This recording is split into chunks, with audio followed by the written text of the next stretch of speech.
sweet to me. This is where I wanna be. On up with you, supersonic, we're on fire, rockin' love alive. On up with you. Just in the backseat of the Beamer, put my feet up, how you feeling? Yeah, yeah. Just in the backseat of the Beamer, put my feet up, how you feeling? Yeah.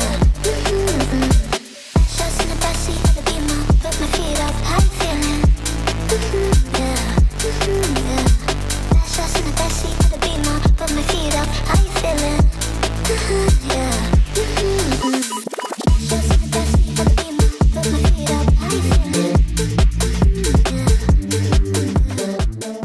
Nandito na naman tayo sa ating panibagong vlog. Since month of October na, bumalik tayo guys dito sa may Yamaha Bike Link Tagum upang mag-price update ng mga presyo ng mga motor nila for this month. At syempre, pag-uusapan natin dito yung cash, down payment, installment, maging yung rebates ng mga motor nila. At aalamin na din natin guys kung nag-promo ba sila. So in this video guys, iisa-isahin natin yung motor nila at aalamin na din natin kung may mga bago ba dito sa motor ni Yamaha Bike Link Tagum. Kaya naman tara, samahan nyo ikutan yung mga motor nila. Let's go! So ayan, meron silang available na Yamaha Sniper 155 for this month of October dito sa Yamaha Bike Link Tagum. Dalawang color variant, yung blue at itong cyan.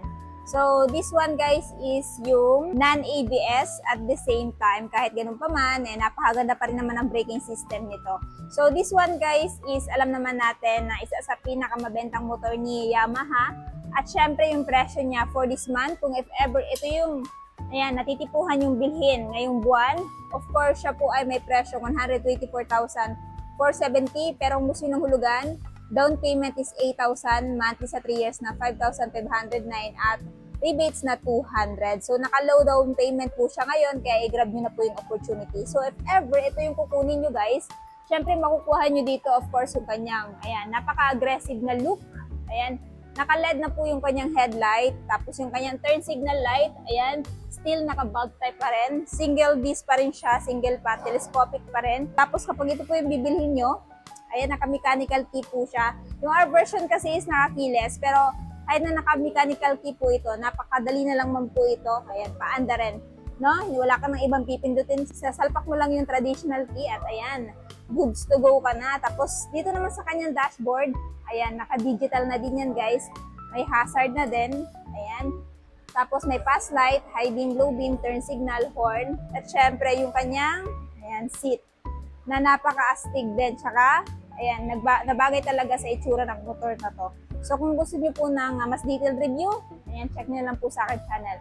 So ayan guys, same lang po sila ng presyo nitong Racing Blue at itong Cyan.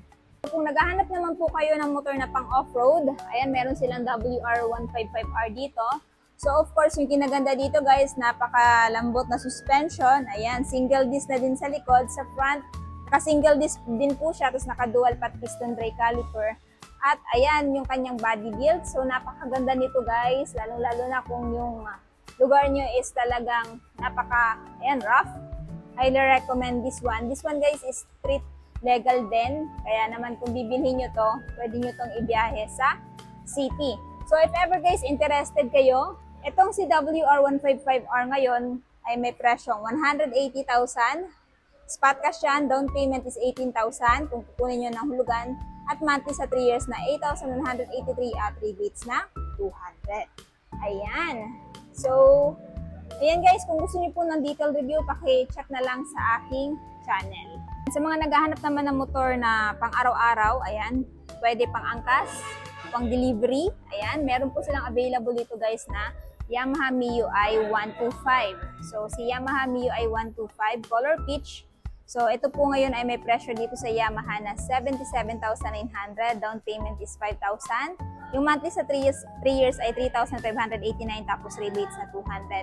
Ito yung ideal na motor na pang araw-araw kasi napaka-compact po nito, fuel efficient din. Meron din siyang footboard dito, generous na din yung kanyang seat cushion. At the same time, ayan, naka-analog pa rin yung digital pero kahit ganun pa man guys, lahat naman ng information na hanapin mo sa isang motor ay nandito na. So, ayan yung kanyang front pocket. Ayan, napaka-ano lang dito yung front pocket niya guys. Siguro mapaglagyan mo ng barya pero cellphone, I don't think so. So, dito naman sa kabila, Yan, pwede siya mapaglagyan ng cellphone, pero if I were you, wag na lang kasi baka mamaya, ayan, mapadaan ka doon sa off-road na lugar, baka tumalbog lang. Kasi na-try ko na din yan dati sa motor kong Mio din. Ayan. So, para mas safe, ilagay nyo na lang sa under seat kasi meron naman itong maliit na compartment. So, kung hindi pa rin po enough, pwede po kayong magpakabit dito ng top box. So kung interested din po kayo sa top box, guys, ilalagay ko na lang din po dyan yung link dyan sa screen. Ayan. Para maka-order din kayo kung ano po yung ginagamit kong top box. So, as of now, yung gamit ko pong top box is RXR. 45 liters, kasya ang full face helmet. No? Next, dito naman tayo kay Yamaha Mio I na S version. So this one guys is medyo mahal ng konti kasi meron siyang stop and start system, and then at the same time pagdating sa kanyang ayan, decals and dito banda mas maangas yung kanyang dashboard, no, yung design kumpara doon sa color peach. Pero same lang naman sila ng under seat, nakalaki. Tapos same lang din sila kalawak ng footboard. Yung pinagkaiba din is yung mismong seat cover. Nakatuton na din kasi to. So kung if ever interested kayo dito kay 125S, this one guys ay may presyong 82,900.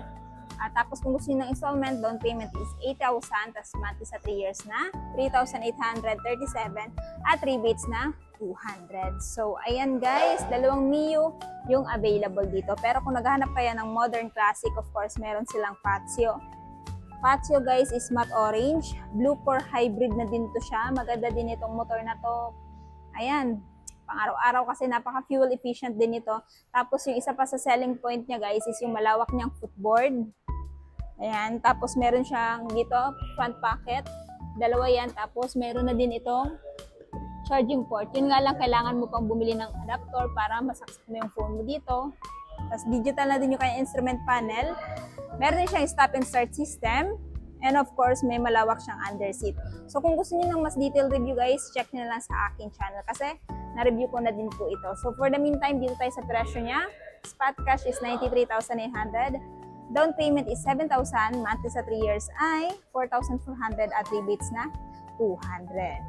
Meron pa palang isang available dito guys na Yamaha Mio I. Ayan, this one is cyan at hindi po siya yung naka-stop and start system. So, aside sa color peach, meron silang white and cyan combination. So, same lang naman po sila specs, feature, same lang din sila ng design. Pinagkaiba lang po is color and decals. So, kung if ever ito yung klase ng Mio I na gusto nyong bilhin, for this month guys, SRP nito is 77,900. Down payment is 55,000, monthly sa 3 years na 3,589 at rebates na 200. Ayan. Pero kung naghahanap kayo ng Yamaha Aerox, of course, meron silang available dito guys. Racing Blue, this one is yung standard at syempre, hindi mawawala yung isa pang bagong color variant na standard din. Ayan, o diba? Para siyang ano guys, white, pero yung white niya may pagka bluish eh. Tapos yung kanyang decals is racing blue yung kulay. So, kung papipiliin ako alin sa, ayan, sa tatlong color variant, ito yung gusto kong kulay guys. Kasi napakalinis, tsaka alam nyo na, yung tipong klase ng motor na pag idadaan nyo sa kalsada talagang mapapalingon sa inyo yung, ayan, madadaanan ninyo. So, same lang po sila ng presyo ng Racing Blue. Ibilhin nyo po na spot cash, 125,900. Pero kung gusto nyo ng hulugan, down payment is 14,000 at monthly sa 3 years na 5,778. Tapos meron po siyang rebates na 200. So, yung kinaganda kasi dito kay Aerox guys, napaka-comfy nito dalhin sa long ride kasi generous na yung seat cushion niya, tapos naka-upright seating position kayo dito. Pero kung para kay NMAX guys, wala siyang option for cruising style. Pero kahit ganun pa man guys, yung talagang nagkuha talaga ng attention ko dito is yung bago niyang look, no? Which is LED light, bago na din, turn signal, napakaganda na din, single disc. At sa likod, before is naka-drum brake, ngayon naka-single disc and dual shock absorber. So, ito yung kanyang instrument panel guys. Digital na din, tas bago na din, no? So, for me, goods na goods yan. At, syempre, meron siyang generous seat cushion. Pero kung gusto mo naman ng SP, of course, meron din silang available dito. Medyo mahal nga lang to si SP. Kasi ito ay, ayan, naka-ABS na din. Single disc. Sa likod, naka-single disc. dual shock absorber na naka-sub-tank. Ayan, tapos bagong kulay at syempre naka-emblem din siya, SP. So, ayan guys, actually na-review ko na itong dalawa. I-check nyo lang sa aking channel kung alin sa dalawa na motor yung mas bet ninyo. Pero para sa akin, pareho lang naman. Pero kung ako pipiliin guys, mas bet ko yung parang bluish white na nandoon, no? Kung standard lang. So, ayan guys, dito na muna tayo sa presyo niya. SRP is 163,900. Down payment is, ayan, 15,000. Tapos monthly sa 3 years ay 7,556. Tapos may rebates na 200. Sa mga naghahanap naman dyan ng NMAX, ayan, TechMax. So, of course, meron din po silang available dito na NMAX TechMax. So, ayan, para siyang dark maroon. Ayan guys. So, na-review ko na din to. Of course, yung makukuha nyo yung bago niyang design. Version 3 na kasi to. Napakaganda na ng LED. Ayan, headlight. Tapos, yung kanyang turn signal light, naka-LED na din. Tapos, comfort din yung binibigay sa long ride. May option ka din for cruising style. Ayan. Ito yung kanyang dashboard na napakalaki na. Ayan. Tapos, of course, yung kanyang shifter. Ito. At ito yung mga button switches niya. Stop and start. Ayan. Equip pa rin siya ng TCS. Three-toned na din yung kanyang, ayan, seat. And of course, napakaganda na din yung kanyang taillight. Kasi minimalist na din. Tapos naka-dual shock absorber with sub-tank na rin. So kung if ever interested kayo dito sa, ayan, NMAX TechMax, presyo ay 175,900. Hulugan naman, down payment is 15,000. Monthly sa 3 years ay 7,798 at rebates na 200. Aside nga pala sa dark maroon na TechMax NMAX guys, meron din silang available na black. So pili na lang kayo, same lang naman sila ng specs sa feature, yung kulay lang yung pinagkaiba. Pero kung standard naman, meron din silang available na standard guys, yung silver. Ayan.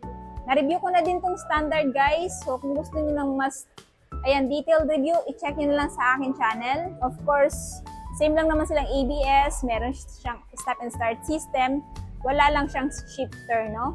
Ayan. Tapos, hindi din nakatutone yung kanyang seat cover, and at the same time, hindi din siya naka-sub-tank. Pero, pagdating naman sa speed, same lang naman po sila. So, kung interested naman kayo dito sa NMAX na standard, of course, ito ngayon ay may presyong 155,900. Down payment is 15,000 if installment.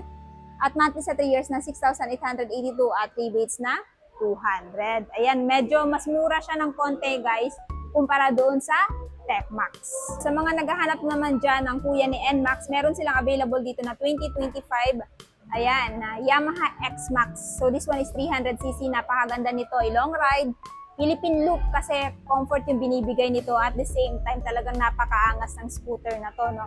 Kasi yung nagustuhan ko talaga guys is yung kanyang generous seat cushion, comfy, no? Comfy din siya, at the same time napakalaking front pocket, keyless na din.